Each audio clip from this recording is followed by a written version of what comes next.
Okay so ladies and gentleman, आप सभी का स्वागत है द सचिन भाटी पॉडकास्ट में।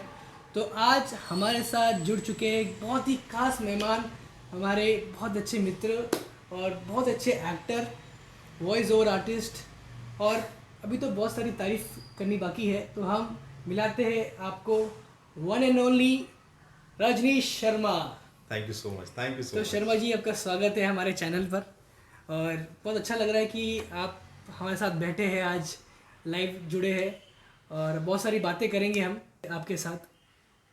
तो सबसे पहले मुझे ये बताइए कि ये हम बचपन से सुनते हैं ना, हमारे पेरेंट्स, हमारे माँ बाप बोलते हैं कि शर्मा जी के बच्चे को देख यार, ये क्या पढ़ाई कर रहा है, ये आगे गया है। वो आप वही है क्या शर्मा जी यार? नहीं नहीं। हाँ, मैं वो वाला शर्मा जी तो बिल्कुल वो नहीं तो हूँ। नहीं है। तो बिल्कुल फिर नहीं। वो गुप्ता जी का लड़का होगा। चलो, खैर ये डिज़र्व करते हैं। इन्होंने बहुत हैदराबाद में नाम किया है और बहुत सारे सिटीज़ में भी इनका नाम है। और एज बतौर अच्छे एक्टर इनका नाम है और बहुत अच्छा काम किया है और करते रहेंगे, हमारी यही आशा है। तो शर्मा जी, ये बताइए कि कैसा लग रहा है आपको हैदराबाद में? कितने हैदराबाद साल हो बहुत गए? अच्छा। हैदराबाद बहुत अच्छा है। पिछले 10 सालों से मैं हैदराबाद में हूँ। ओके। मैं हैदराबाद अपनी मास्टर्स के लिए आया था, मास्टर्स इन परफॉर्मिंग आर्ट के लिए, और उसके बाद मैंने इसी शहर को चुना काम करने के लिए। अच्छा। और ये शहर बहुत अच्छा है। इनिशियली मैं सबको बोलूँगा कि हम ज़्यादातर चीज़ों के बारे में ये सोचते हैं कि संघर्ष ना करना पड़े, हम इजीली वो चीज़ कर लें, ये ज़्यादा दिक्कत ना हो। लेकिन ये शहर आपको उन सब चीज़ों से बचाता है और आप फोकस होकर काम कर सकते हैं। तो मैं हमारे जो दर्शक हैं उनको बताना चाहूँगा कि जो शर्मा जी है वो चंडीगढ़ से हैदराबाद आए हैं। तो इनकी जो एजुकेशन है वो चंडीगढ़ में थी। तो आप जब चंडीगढ़ से यहाँ आए, लाइक मतलब आप आपकी जर्नी के बारे में बताएं कि आप कैसे स्टार्ट किया आपने एक्टिंग वगैरह, और आप क्या सोच रहे थे कि ये मतलब कौन सी सिटी चूज़ करूँ मैं, और यहाँ कैसे आप लैंड हो गए। तो आप थोड़ा अपने अपने बारे में बताइए। जी ज़रूर। तो एक्टिंग का जो सफ़र या जो चाहत होती है हमारे अंदर तब से शुरू हो जाती है जब हमें पता भी नहीं होता कि ये एक्टिंग कहलाता है या इसको अभिनय कहते हैं राइट। या इस तरीके से एक्टिंग की जाती है। हम तब से शुरू कर चुके थे, हम सब लगभग सभी बच्चे। तो ये शुरू होता है मेरे स्कूल से। जब हम स्कूल में थे तो हमारे स्कूल में नाटक हुआ करते थे, प्लेज हुआ करते थे, स्किट्स हुआ करती थी, और उनका पार्ट बनना मुझे बहुत अच्छा लगता था। ग्रेड 3, सेकेंड या 3 से ही मैं लगातार एनुअल फंक्शंस और क्लास कंपटीशंस जो होते थे उनमें पार्टिसिपेट करता रहा। जी। और धीरे धीरे जो ये शौक़ था ये और ज़्यादा गूढ़ होता गया, और फिर मुझे लगा कि मुझे इसे आगे भी करना है। तो इसी की चाहत लेते हुए मैं चंडीगढ़ आया। हालांकि मैं हिमाचल में पला बड़ा हूँ, और उसके बाद मैं चंडीगढ़ आया। और चंडीगढ़ आकर मैंने बहुत थिएटर किया। इनफैक्ट कॉलेज के थिएटर ग्रुप को लीड किया और वहाँ से बहुत कुछ सीखा। और बाहर भी उसी के साथ साथ मैं बाहर कई थिएटर ग्रुप्स के साथ काम करता रहा, जहाँ से मुझे एक कॉन्फिडेंट आया कि मुझे आगे थिएटर की ही पढ़ाई करनी है या थिएटर में आगे मुझे कुछ करना है। और फिर वहाँ से ये चाहत लेते हुए बहुत सारे यूनिवर्सिटीज़ और नेशनल स्कूल ऑफ ड्रामा में मैंने एडमिशन के लिए अपने एडमिशन फॉर्म भरे, इंटरव्यूज़ दिए, और तब जाकर मेरा हैदराबाद सेंट्रल यूनिवर्सिटी में एडमिशन हुआ, और मैं फिर उसके बाद हैदराबाद पढ़ाई करने के लिए आ गया। और फिर अच्छा। उसके बाद से मेरा ये सफ़र जारी है। अच्छा। तो जैसे कि आपने कहा कि आप एनएसडी से हैं, तो एनएसडी में अब सभी जानते हैं कि हमारे जो बॉलीवुड के बड़े बड़े दिग्गज कलाकार वहाँ से आए हैं। बहुत सारे गिने चुने नाम हैं जो वहाँ से निकलते हैं। तो आपका कैसा एक्सपीरियंस रहा एनएसडी में? आपने मतलब क्या सीखा वहाँ? नहीं, मैं पहले आपको करेक्ट कर देना चाहता हूँ, मैं एनएसडी से नहीं हूँ। अच्छा। राइट।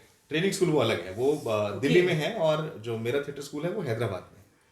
लेकिन अच्छा। हाँ, ये ज़रूर मैं बता सकता हूँ कि इनके बहुत सारे एलुमिनाई के साथ हम लोगों ने काम किया है, और एनएसडी के ओके। बहुत सारे टीचर्स रहे हैं हमारे। सो अच्छा। वो एक्सपीरियंस हमेशा वो रहता है, क्योंकि इंडिया का वो one of the premier institute है जहाँ सबकी चाहत होती कि जो भी थिएटर कर रहे हैं या जो एक्टर बनना चाहते हैं कि मैं यहाँ से पढ़ाई करूँ। जिस तरीके से हम आईआईटी या आईआईएम को रखते हैं, उसी तर्ज पर थिएटर में एक्टिंग के लिए वो स्कूल है। लेकिन सीटें कम हैं तो बहुत कम लोगों का होता है वहाँ पर। तो इसी वजह से हर एक स्टेट में अपनी यूनिवर्सिटीज़ हैं, और बहुत सारे स्टेट यूनिवर्सिटीज़ में थिएटर डिपार्टमेंट्स हैं जहाँ एक्टिंग सिखाई जाती है। उसी में से एक स्कूल यहाँ है हैदराबाद सेंट्रल यूनिवर्सिटी में, डिपार्टमेंट ऑफ थिएटर आर्ट्स। तो इस तरीके से मैं यहाँ हैदराबाद आया था, और यहाँ हैदराबाद मैंने एक्टिंग सीखी। और जैसा आप बता रहे हैं कि स्कूल्स, अलग अलग स्कूल से लोग छात्र निकलते हैं और अपने अपने क्षेत्र में बड़ा नाम करते हैं। तो एक्टिंग के क्षेत्र में बहुत ज़्यादा नाम है एनएसडी से, बिकॉज एक तो प्रीमियर इंस्टीट्यूट है, उसके बाद बहुत सारे जो लोग होते हैं वो पहले ही बेस्ट होते हैं, और उसके बाद वहाँ जाकर जब वो ट्रेनिंग पाते हैं उसके बाद वो जाकर अपने क्षेत्र में नाम करते हैं। अच्छा, तो मतलब आपने फिर हैदराबाद आके बाकी की जो ट्रेनिंग थी वो आपने यहाँ कंप्लीट यहाँ की? कंप्लीट करें। अच्छा, बहुत बढ़िया। तो हमने सुना है कि आप एक टीचर भी रह चुके हैं स्कूल्स में। जी जी। जब इमिडिएटली हम पास आउट होते हैं अपने कोर्स से, जब हम कोर्स कंप्लीट करते हैं तो इमिडिएटली उसके बाद आपको कुछ ना कुछ करना होता है। तो सबसे पहली चीज़ होती है कि आपने जो सीखा है वो क्या आपके लिए काम करता है, और आपके लिए करता है तो किसी और के लिए कर पाएगा क्या। तो इमिडिएटली कोई करियर ऑप्शंस नहीं होते हैं, कुछ नया काम नहीं मिल रहा होता है, तो टीचिंग एक विकल्प बच जाता है, जहां आपका जितना आपने सीखा है उसको आप इम्प्लीमेंट कर सकते हैं सही कहा, और कुछ दिनों के लिए आप वो काम कर सकते हैं। बिल्कुल सही कहा। हमने देखा है कि आपने हाल ही में एक बहुत बड़े बड़े काम किए, प्रोजेक्ट्स किए। इससे अभी रिसेंटली आपने फ़ोन पे की ऐड की है, टाटा स्काई में आप देखे गए थे, और बहुत सारे एड्स हैं, आलिया भट्ट, सोनू सूद। तो मैं ये जानना चाह रहा हूँ कि एज अ आप मिडिल क्लास फैमिली से बिलोंग करते हैं और आप चंडीगढ़ से यहाँ आए, तो ये सफ़र मतलब कितना, मतलब कैसा रहा? क्योंकि एक आम आदमी को एक दूसरा अपना शहर छोड़ के दूसरी शहर में आना, फिर ये सारे मतलब क्या प्रोसेस रहा होगा, आपने कैसे शुरुआत की, मतलब थोड़ा बारीकी से बताइए हमें। देखिए, सबसे पहली चीज़ जो आपने बताई कि ये जो सफ़र है वो मुश्किल, हर किसी के लिए मुश्किल होता है। पहले जी। 6 महीने इस शहर में मेरा कोई मन नहीं लगा, लगा कि नहीं, मुझे वापस चल जाना चाहिए। सबसे पहली प्रॉब्लम आती है भाषा का। भाषा का जुड़ाव जो था वो बिल्कुल कम था, या ना के बराबर था, क्योंकि जिन जिन लोगों के साथ में पढ़ रहा था, और ज़्यादातर बच्चे जो थे वो तेलुगु के थे या तो अलग अलग स्टेट से आए थे, तो वो इमीडिएटली जुड़ाव नहीं हो पाता था। लेकिन जब पहले 6 महीने चले गए और जब मैं उन लोगों के साथ घुल मिल गया, तो मुझे लगा कि नहीं, यहाँ मैं रहकर काम भी कर सकता हूँ। धीरे धीरे जब तक मैंने कोर्स कंप्लीट किया, तब तक मैंने ये देखा कि ये शहर इतना भी बुरा नहीं है जितना बाहर से देख के लगता है, या ऐसा लगता है कि मैं ये नहीं कर पाऊंगा। एग्जैक्टली ये चीज़ ये हुई कि मैं अपने कोर्स के साथ साथ ही शाम को मैं थोड़ा वक्त काम करने में बिताता था। अच्छा। तो मैंने वो थोड़ा एक्स्ट्रा कह सकते हैं, या पार्ट टाइम जॉब्स की तरफ भी उसी वक्त से ध्यान देना चालू कर दिया था। छोटे छोटे रोल्स हो गए, या फिर किसी की प्रोडक्शन में सहायता हो गई।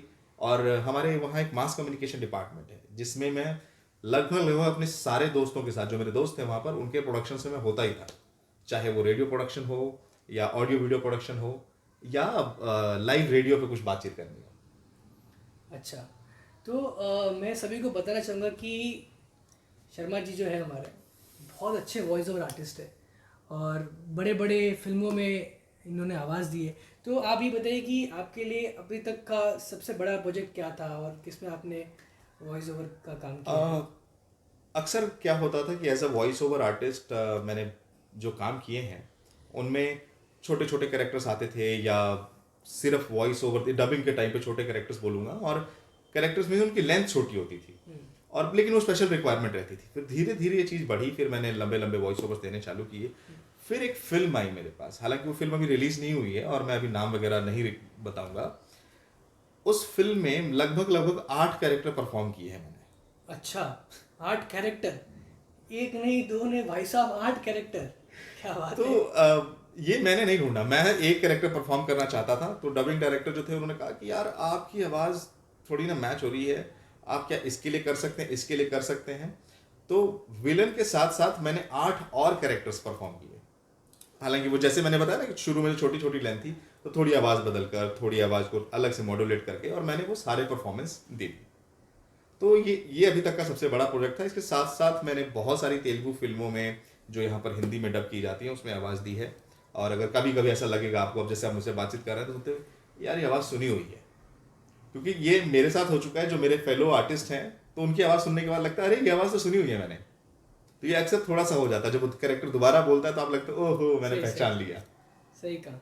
मैं बस अभी थोड़े दिन पहले मैं एक मूवी देख रहा था। फिल्म का नाम है मेजर। जी। बहुत अच्छी फिल्म है। और आई गेस मैं यहाँ बैठा था और अपने हॉल में देख रहा था, और सडनली आपकी आपकी झलक दिखी मुझे कि वो एज ए न्यूज़ रिपोर्टर आप दिखाए गए। News anchor. News anchor. बोला यार, ये तो शर्मा जी है हमारे। ये आपने बताया नहीं, मतलब कब आप कौन सा बड़ा काम कर लेते हैं पता ही नहीं चलता, सिर्फ फिल्म्स में देखते हैं आप। नहीं, ऐसा कुछ नहीं है। अक्सर ऐसा होता है कि उस मेजर की प्रोडक्शन टीम में मैं एज अ हिंदी डबिंग, हम लोग क्या था कि जितने भी तेलुगु आर्टिस्ट थे जो हिंदी में डब कर रहे थे उनकी करेक्शंस के लिए काम कर रहे थे, तो मैं उस टीम का पार्ट था। पूरी फिल्म में हम लोगों ने काफ़ी सारे आर्टिस्ट के हिंदी ओके। करेक्ट किए हैं। तो ये सब जब मैं कर रहा था तो कुछ शूट बाकी था। उस शूट में से एक शूट ये जो आपने अभी जिसका जिक्र किया है, ये रह गया था। तो इसके लिए मुझे उन्होंने कहा कि यार आपकी तो हिंदी अच्छी है और आप ये काम कर पाएंगे। अच्छा। तो ये जो मेरा एक्सपीरियंस था, जैसा मैंने कहा कि एज एन एक्टर आपको लाइफ एक्सपीरियंस बहुत काम आता है।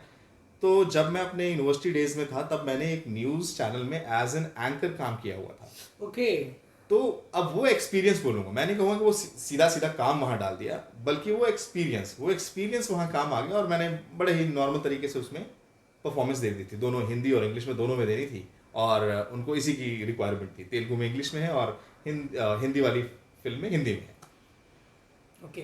तो अभी हमारा ये जो एपिसोड है ये इसलिए ख़ास है कि जो मोस्टली इंडिया में जो एक्टर्स बनना चाहते हैं, जो एक्टिंग में रुचि रखते हैं, तो उन्हें बहुत मुश्किल होता है कि कैसे स्टार्ट करे, कहाँ जाए, मतलब कहाँ ऑडिशन दे। तो ज़रा आप वो बताइए कि मतलब अगर आप मिडिल क्लास फैमिली से बिलोंग करते हो, अगर आप एक्टिंग में रुचि रखते हो, तो कुछ ऐसे टिप्स दें कि उन्हें थोड़ा सा मोटिवेशन मिले। और थोड़ा इस पर विस्तार में बताइए ज़रा। जी, देखिए, एक एग्जांपल दूंगा। हम अक्सर कहते हैं कि मेरी एक टीचर थी, उन्होंने मुझे बताया था कि अ, तैयारी जो होती है वो ओवरनाइट नहीं होती किसी भी चीज़ की, है ना। आप लाइफ में कुछ भी करना चाहते हैं और प्रोसेस। उसकी कोई तैयारी हो सही तो है। प्रोसेस, तो किसी चीज़ का रिजल्ट से ज़्यादा महत्व अगर कोई चीज़ आपके लिए रखता है तो वो है प्रोसेस। प्रोसेस। प्रोसेस बहुत इंपॉर्टेंट है। जैसे हम कोई मकान है हमारा, बड़ा सिंपल सा एग्जांपल दूंगा। हम सब मकान में रहते हैं, जो भी ये चाहते हैं कि एक्टर बनना चाहते हैं वो मकान में रहते हैं। अगर नहीं भी रहते हैं, कहीं तो रहते होंगे।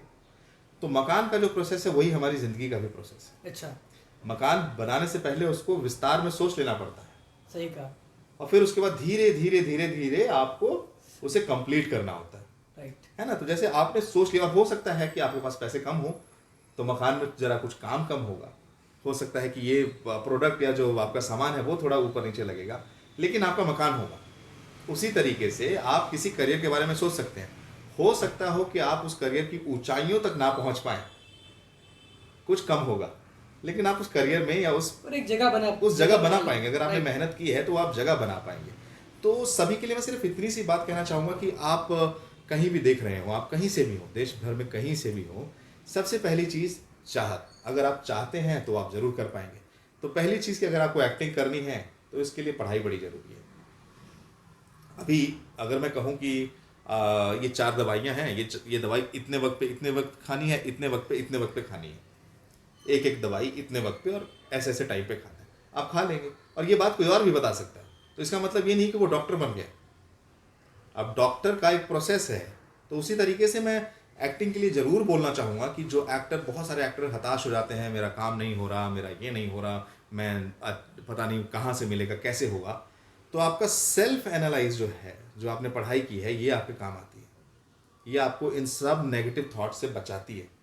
हाँ, नहीं होता है काम। अब हो सकता है कि मैं अभी और आगे काम ना कर पाऊँ, या जितना किया यही मेरे लिए काफ़ी हो गया, लेकिन इसका मतलब ये नहीं कि मेरी ज़िंदगी रुक गई। इसका मतलब ये है कि मैं आगे अच्छा एक्टर नहीं हूँ, ऐसा मानना ही गलत है। सबसे पहले आपको मानना हो कि आप अच्छे एक्टर हैं, आप अच्छी एक्टिंग करते हैं। उसके बाद आप ट्रेनिंग पे ध्यान दें, आप किसी के साथ थिएटर कर पाएँ। अगर नहीं हो रहा है तो आप खुद से अपने लिए प्रिपरेशन करें, मोनोलॉग्स करें, सोलोलॉग की परफॉर्मेंस दें। आप इस तरीके से अकेले परफॉर्मेंस पे ध्यान दें, वो परफॉर्मेंसेज आपके हेल्प आएंगी। और ऑडिशंस वगैरह के बारे में पता करने के लिए लॉकडाउन के बाद से बहुत आसान हो गया है।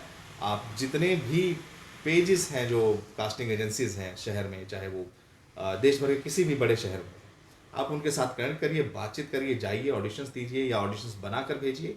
और जैसे ही शॉर्ट लिस्ट होते हैं आप फिर पॉजिटिव रहिए कि हाँ, मैं सेलेक्ट हो जाऊंगा और मैं काम करूंगा। और अपने काम पे ध्यान दीजिए, काम समझिए पहले तो। ये काम है, जैसे कोई दूसरा काम होता है वैसे ये काम होता है। ये आसान नहीं है, समय आपको देना पड़ता है। कुल मिला के आपका कहने का ये है कि अ, आगे क्या होगा, फ्यूचर क्या होगा, वो सोचने के बजाय आप पहले ये इंडस्ट्री को समझें, जितना आप नॉलेज ले सके। जैसे मैं अगर अपना एग्जांपल लूँ कि जैसे मैंने कोई कुछ ऐसा कुछ खास ट्रेनिंग वगैरह नहीं ली है, बट जब भी मुझे टाइम मिलता है मैं अच्छी अच्छी फिल्म्स देखता हूँ, जी। OTT पे वेब सीरीज़ देखता हूँ। तो मुझे मतलब मैं बहुत विस्तार मतलब समझता हूँ मैं कि ये एक्टर्स बड़े बड़े एक्टर्स होते हैं जो कैसे जो अपना बॉडी लैंग्वेज है या किस तरीके से बात कर रहे हैं, अलग अलग सीन्स होते हैं वो कैसे रिएक्ट करते हैं, तो मैं उन पर ध्यान देता हूँ।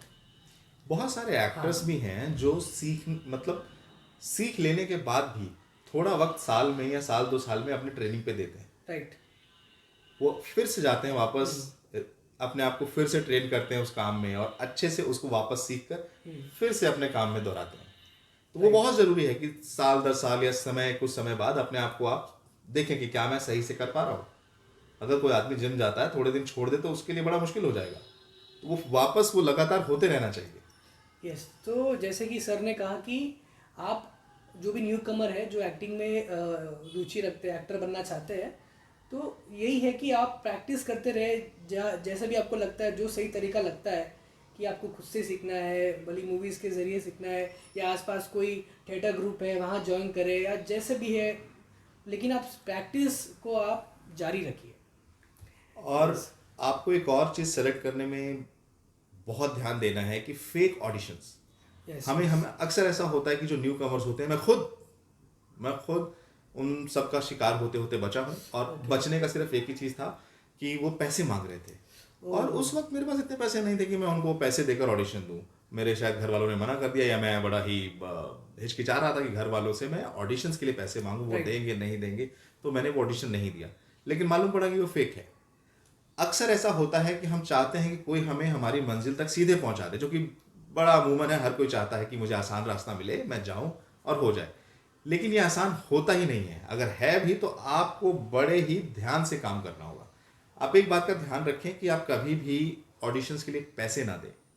अगर कोई आपसे पैसे मांग रहा है तो वो बिल्कुल ही सही चीज़ नहीं है, क्योंकि कोई भी ऑडिशन पैसे पे बिना पे नहीं होता। हाँ, हो जाने के बाद जो आपका कोऑर्डिनेटर है, जो कास्टिंग डायरेक्टर है, वो शायद कुछ डिमांड कर सकता है जो आपकी पेमेंट है उसी में से, और वो आपको राजी हैं, आप उस चीज़ के लिए आपको लग रहा है सही है तो आप बात कर लीजिए पहले उसके बारे में। ये वहाँ सही है, लेकिन पहले नहीं। पहले बहुत सारे लोग ऐसा होता है उनके साथ ये धोखाधड़ी हो जाती है, जिसके बाद से विश्वास टूट जाता है और ये फील लगता है कि नहीं, ये ख़राब है, ये अच्छा नहीं है। इसीलिए ये नॉलेज जो मैंने आप जो नॉलेज शेयर कर रहा हूँ, ये सारा एक्सपीरियंस है। एक्सपीरियंस है। और एक्सपीरियंस होना बहुत ज़रूरी है। अगर आप कहें कि सीधे सब कुछ हो जाएगा तो सीधे चला जाएगा तो आपको कुछ नहीं पता लगेगा। इसलिए एक्सपीरियंस होना बहुत ज़रूरी है। ये बहुत अच्छा पॉइंट बोला आपने। मतलब मैंने भी काफ़ी जगह ऐसा ट्राई किया था, तो सामने से मैसेज आते थे कि आपको इतना फीस भरना पड़ेगा तब जाके आपको अपॉर्चुनिटी मिलेगी वगैरह। तो आपने, मैं थैंक यू भी कहता हूँ कि आपने इतने अच्छे पॉइंट रखी। और ये सब चीज़ें जो है ना आपको मतलब एक्सपीरियंस से ही पता चलती है। तो बस हमारा भी यही इंटरव्यू का यही उद्देश्य है कि आप सीखे, बारीकियाँ सीखे। और अगर आप ये इंडस्ट्री में कदम रख रहे हैं तो सबसे पहले इन सब चीज़ों की नॉलेज होनी बहुत ज़रूरी है कि फेक ऑडिशन से बचना है, क्या प्रोसेस होता है, कैसे सीखना है वगैरह वगैरह। तो हम बहुत कुछ जानेंगे आपसे। और सीखने के लिए गवर्नमेंट के ऑलरेडी बहुत सारे इंस्टीट्यूट्स हैं, थिएटर इंस्टीट्यूट्स हैं, आप डिपार्टमेंट्स हैं, वहाँ जा सकते हैं, वहाँ से सीख सकते हैं। और इसके बारे में ऐसा नहीं कहूँगा कि ये बेस्ट है वो बेस्ट है। आप सबसे पहले जहाँ भी देख रहे हैं इसको अपने स्टेट में देख सकते हैं कहाँ पर सबसे अच्छी ट्रेनिंग होती है। संपर्क करें और संपर्क करने के बाद चूज़ करें उन दोनों में से, फिर उसको उसका एक इंस्टीट्यूट का चयन करें सीखने के लिए। उसके बाद आप ये भी देख सकते हैं कि देश भर में कहाँ बेस्ट होता है, उसमें भी बड़े सारे सरकारी संस्थान हैं। अगर आप इन सब पे नहीं हो पाया, क्योंकि इनके प्रोसेसेस हैं, अलग अलग हैं, इंटरव्यूज़ होते हैं और टाइम टेकिंग है, फिर आते हैं प्राइवेट इंस्टीट्यूट्स जो आपको फिल्म एक्टिंग की ट्रेनिंग देते हैं या थिएटर की भी ट्रेनिंग देते हैं। आप उनमें ट्राई कर सकते हैं, आप वहाँ सीख सकते हैं। अगर ये सब भी नहीं है, आप ये पैसे बहुत ज़्यादा लग रहे हैं, तो आप थिएटर ग्रुप के साथ जुड़ सकते हैं और किसी इंडिविजुअल टीचर, मास्टर या गुरु से आप थिएटर सीख सकते हैं उनके ग्रुप को ज्वाइन करके, जो कि अपने आप में सही है। और इन सबसे भी बढ़िया होता है कि आप बीच में छोटे छोटे कोर्सेज करते रहें, छोटे छोटे वर्कशॉप्स करते रहें, जो कि अमूमन राइट। हर शहर में होते हैं। राइट। आप उन वर्कशॉप्स पे ध्यान दें। और मैं एक चीज़ जानना चाहूँगा कि ये बहुत इम्पोर्टेंट है कि जैसे आप कोई भी एक्ट करते हैं या कोई भी रोल करते हैं, भले वो एड फिल्म हो या फिर कोई फिल्म हो, तो आप जैसे मुझे अपॉर्चुनिटी मिली आपके साथ कुछ 2-3 ऐड वगैरह में या शॉर्ट फिल्म में काम करने जी। का, तो आप बहुत ही मतलब एक जो आपका वाइब होता है जो एक्टिंग के दौरान, आप बहुत मतलब फ्री रहते हैं, माइंड एकदम, आप मतलब हंसते खेलते रहते हैं सेट पे, तो आप मतलब ऐसा बहुत मस्ती करते रहते हैं, लेकिन एक्टिंग करने का टाइम होता है आप वापस सीरियस हो जाते हैं। मतलब वो कैसा, मतलब कैसा ये कैरी करते हैं आप ये? देखिए, हमारे घर में हमारी जो माताएं हैं, मम्मियां हैं, वो खाना बनाते टाइम भी बात कर लेती हैं। तो ये मैं बोलूंगा कि वो खाना बनाते टाइम जो बात कर रही होती हैं और वो हमें दे दिया तो बड़ा मुश्किल होकर ध्यान देना पड़ता है। क्यों? क्योंकि वो काफी समय से कर रहे होते हैं। तो ये जो मैंने पिछले इतने साल लगाए हैं, तो हाँ, मुझे लगता है कि बड़ा आसान हो गया है मेरे लिए। सही कहा, है सही ना? जैसे कि बॉल जगल कर रहा है कोई, तो 5 बॉल अगर वो जगलिंग कर रहा है, मैं मुश्किल से 2 या 1 में मेरे साथ मुश्किल है, क्योंकि मेरा वो काम नहीं है और मेरा सही उसमें कहा। एक्सपीरियंस नहीं है। तो यहाँ पर जो है हमारा एक्सपीरियंस काम आता है। और वो मैं इसलिए भी जॉली रहता हूँ क्योंकि वो काम जब तक मेरा दिमाग बिल्कुल शांत नहीं रहेगा, सही हैप्पी कहा, नहीं रहेगा, सही कहा, सही कहा। तो मैं अपनी परफॉर्मेंस को बढ़िया तरीके से नहीं कर पाऊंगा। लेकिन हाँ, ये कभी कभी ओवर कॉन्फिडेंट भी हो जाती है चीज़ें, इसकी इसकी गलतियां भी होती हैं। ओके। जब बड़े सेट होते हैं, बड़े एक्टर्स के साथ काम कर रहे हैं, तो वो सीरियसनेस उनके सेट पे आने से पहले ही बन जाता है।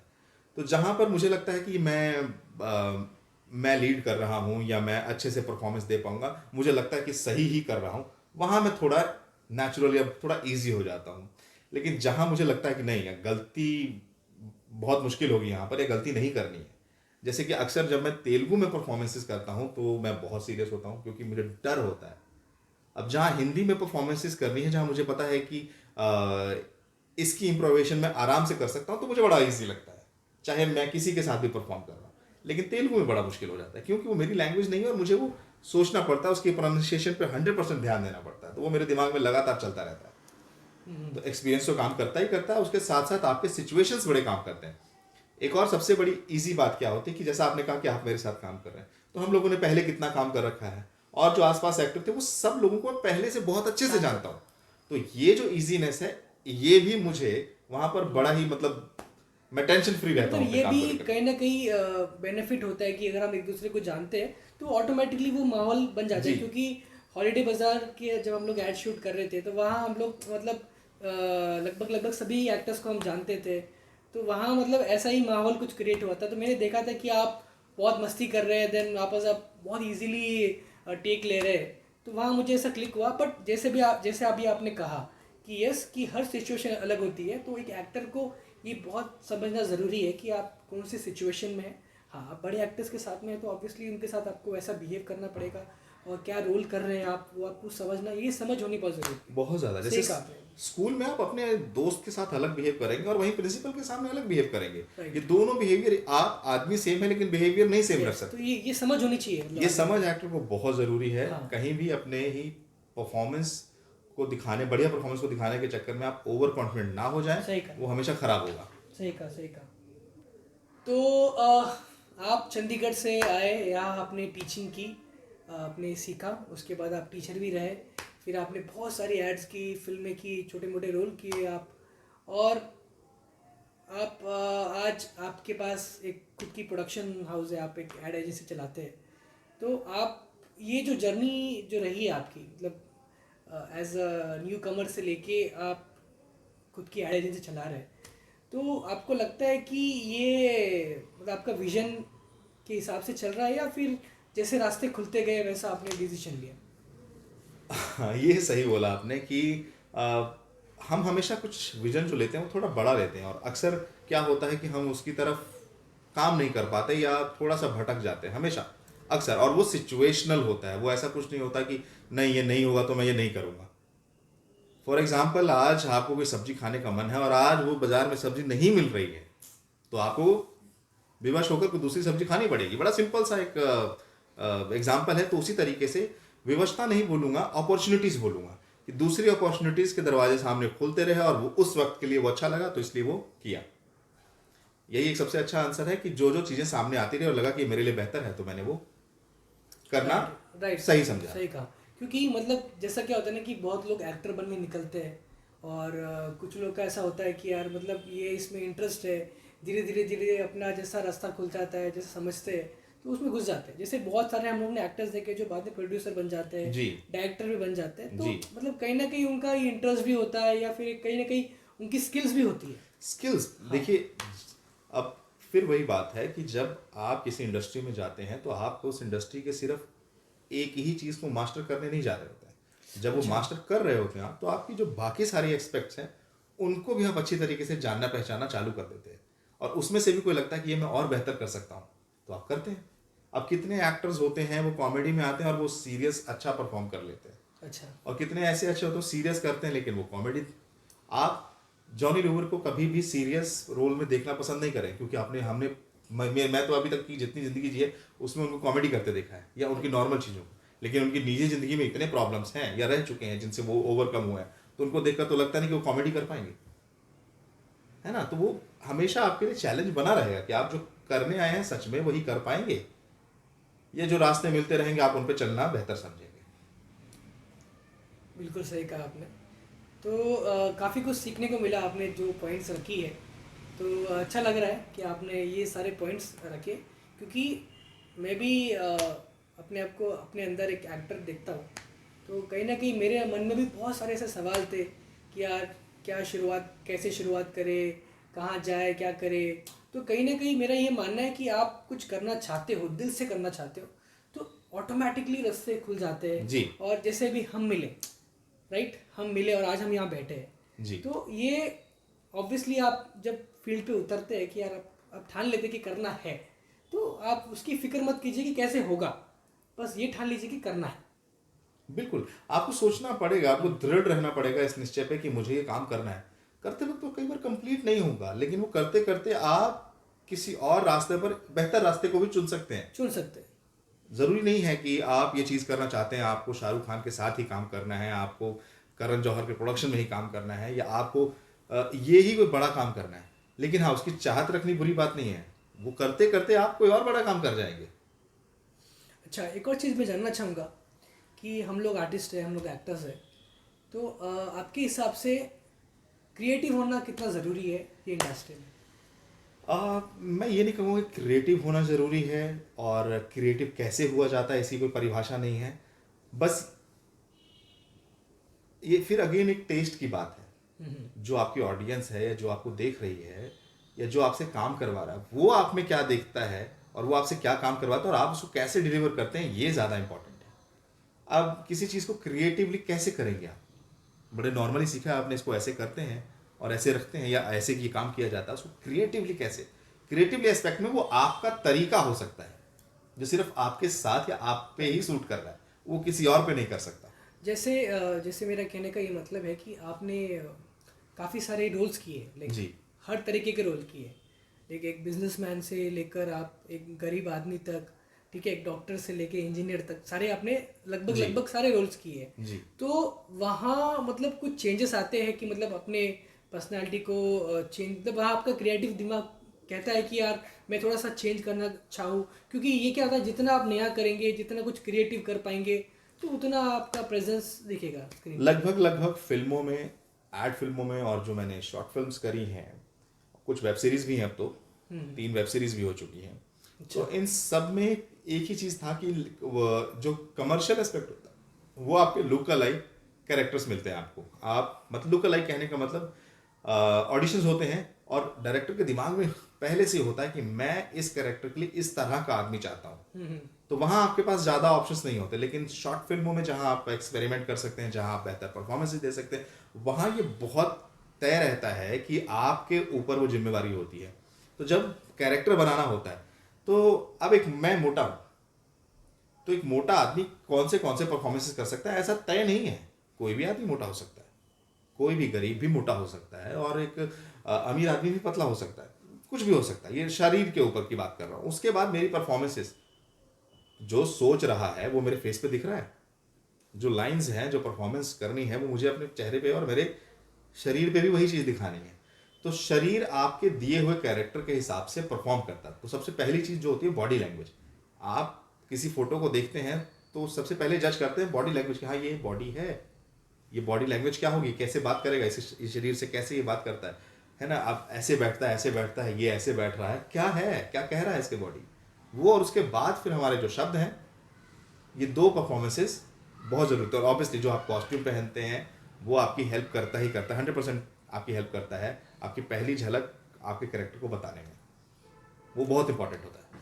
अच्छा, मुझे एक और चीज़ जानना है कि जो भी एक्टर होता है या मतलब जो एक्टर बनना चाहते हैं, तो उनके हिसाब से ऐसा होता है कि यार बॉम्बे जाना ज़रूरी है, या अगर एक्टर बनना है तो बॉम्बे जाना ज़रूरी है, या फिर तो आपके हिसाब से क्या अपना शहर छोड़ के जैसे बॉम्बे जैसी सिटी है, जैसे अगर आप टॉलीवुड में हो तो आपको हैदराबाद में रहना ज़रूरी है, तो ये बहुत इंपॉर्टेंट होता है, या फिर क्योंकि अभी जैसा मेरा आप देख सकते हैं कि अभी सोशल मीडिया का ज़माना चल रहा है, लोग हाँ, दुनिया में इंडिया में कहीं बैठे बैठे अपने आप को शूट कर रहे हैं, अपने आप को स्टार बना रहे हैं, तो ये कितना इम्पोर्टेंट है कि आप अपने शहर में रह के काम कर रहे हैं, या फिर क्या? देखिए, आप अपने शहर में रहकर उस काम को सीख सकते हैं, राइट। लेकिन अगर आपका हेड ऑफिस ही मुंबई हो तो आपको वहां तो जाना ही तो पड़ेगा, मतलब आना ही पड़ेगा, आना ही पड़ेगा। तो जैसे कमर्शियल फिल्म्स करनी है, अगर आपके अपने शहर में कमर्शियल फिल्में नहीं बन रही हैं तो आपको उस शहर में जाना पड़ेगा जहाँ कमर्शियल फिल्में बनती हैं।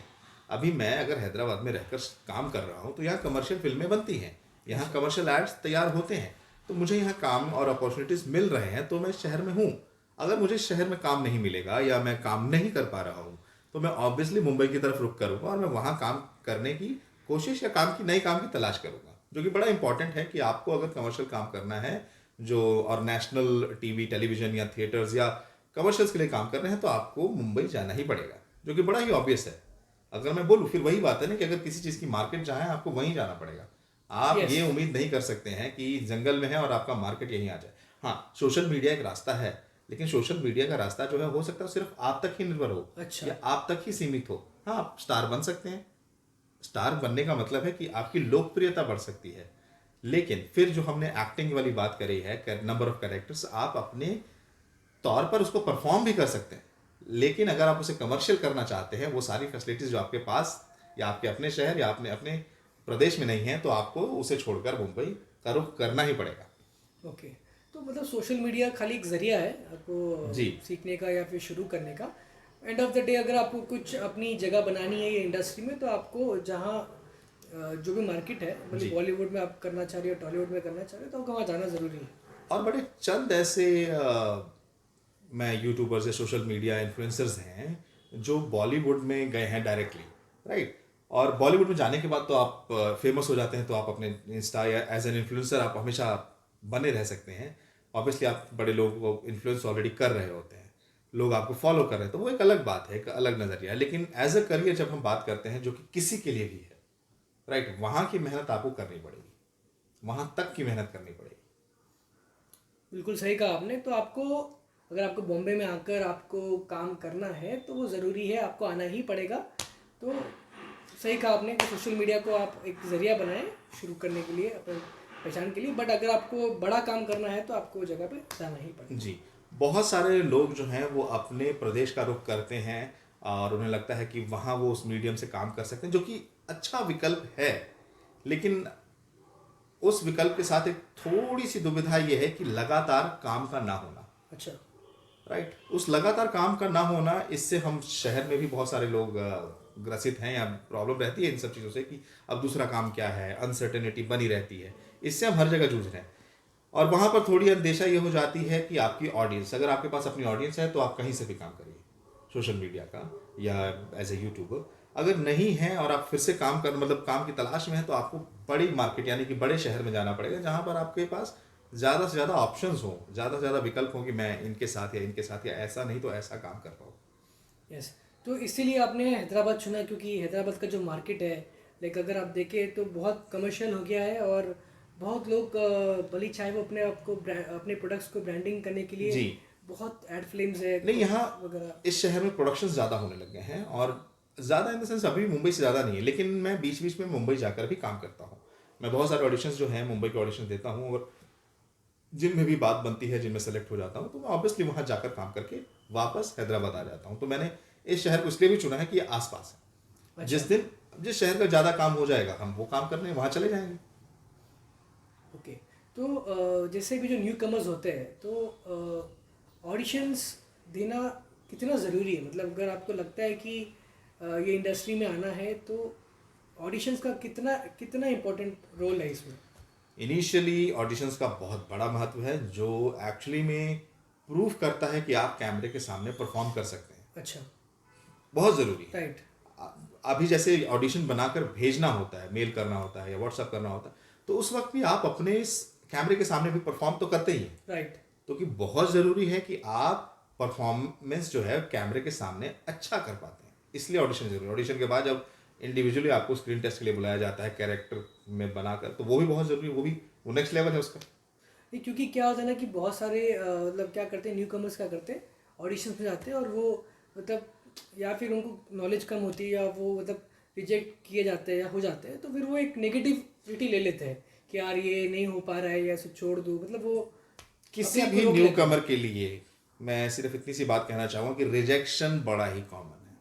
आप रिजेक्ट होंगे होंगे होंगे होंगे, तो रिजेक्शन तो है ही। आप एक ऑडिशन देने जा रहे हैं, आप ये मान के चलिए कि हो सकता है कि आप रिजेक्ट ही हो।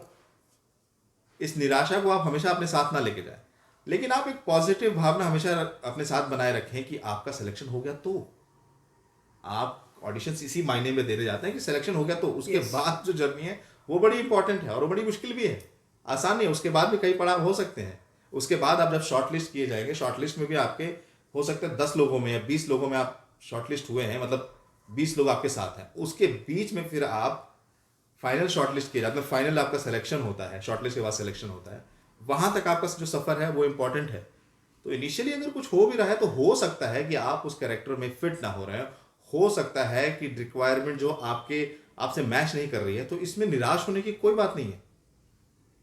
अगर आप अच्छे एक्टर, पहले तो आप अच्छा एक्टर अपने आप को मानिए, कोशिश करिए कि आपकी परफॉर्मेंस अच्छी हो, सेल्फ जज करिए। उसके बाद जब आप Right. ऑडिशन देने जाते हैं तो Yes. ऑडिशन जो है आपके हाथ में है, सिलेक्शन आपके हाथ में नहीं है, तो इससे निराश होने की कोई बात नहीं है।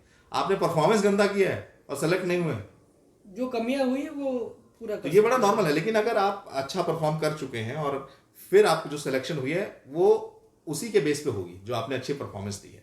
तो हमेशा ध्यान रखिए कि सिलेक्शन से ज़्यादा आपका प्रोसेस, जैसा आपके शुरू में बात करें, प्रोसेस बड़ा इंपॉर्टेंट है। आपने ऑडिशन कितना अच्छा दिया है, तो अपने आप को सेल्फ एनालाइज करते रहिए, टाइम टू टाइम अपने क्राफ्ट पे काम करिए, उसको थोड़ा और अच्छा करिए और प्रैक्टिस करिए, राइट। और अगर आपके पास रिसोर्सेज कम हैं या रिसोर्सेज तक आप पहुंच नहीं पाते हैं दूर दराज के इलाके में, तो ऑनलाइन, इंटरनेट, इन सब से जितना इंफॉर्मेशन गैदर कर सकते हैं, जितना सीख सकते हैं, वो बहुत इंपॉर्टेंट है। करिए, आज तो बहुत आसान हो गया है, एजुकेशन आज की डेट में बहुत ज़्यादा आसान हो गया है। आपको सिर्फ प्रैक्टिस पेशेंसली उसका करना है, हड़बड़ाना नहीं है, निराश नहीं होना, जो कि अक्सर हो जाता है, लोग निराश हो जाते हैं, वो नहीं होना है। आपको धीरे धीरे धीरे धीरे काम करना है।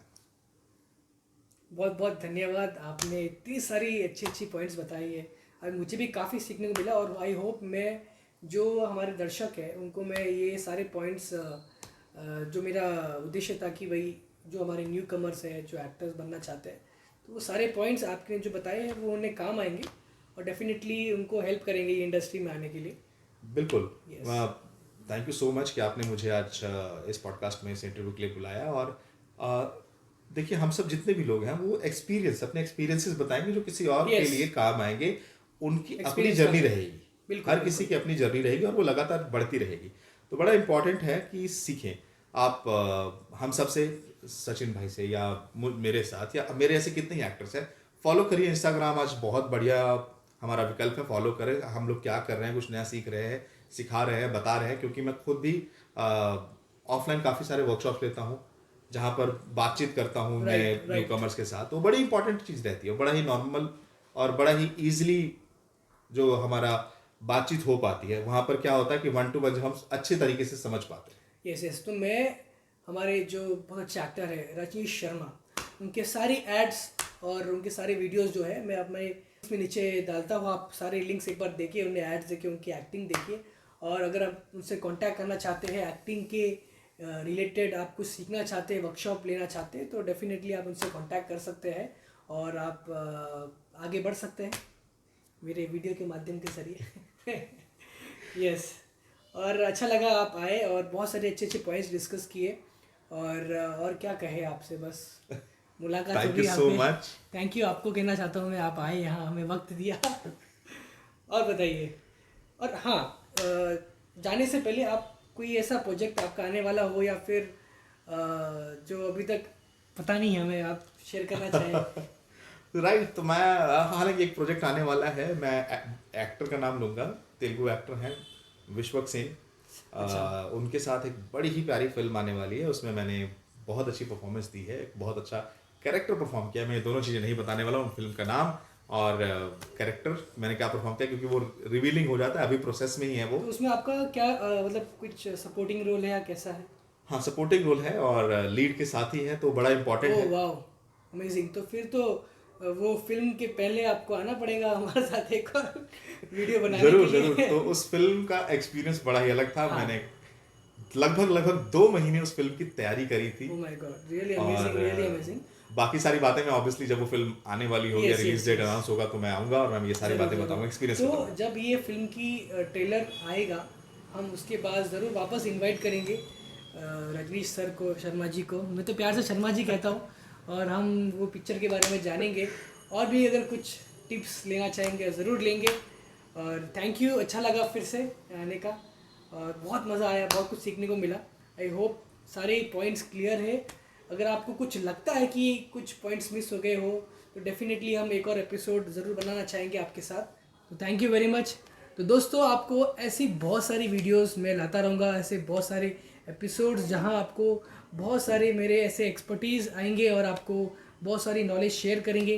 तो अगर आपको ऐसी वीडियोस और देखना चाहते हो तो प्लीज़ मेरे चैनल को प्लीज़ इनके चैनल को सब्सक्राइब कर दें और इनके बेल आइकन को दबाना मत भूलिएगा, ताकि इनकी सारी नई अपडेट्स सबसे पहले आप तक पहुंचे। Thank you very much. Stay tuned, stay connected. Thank you.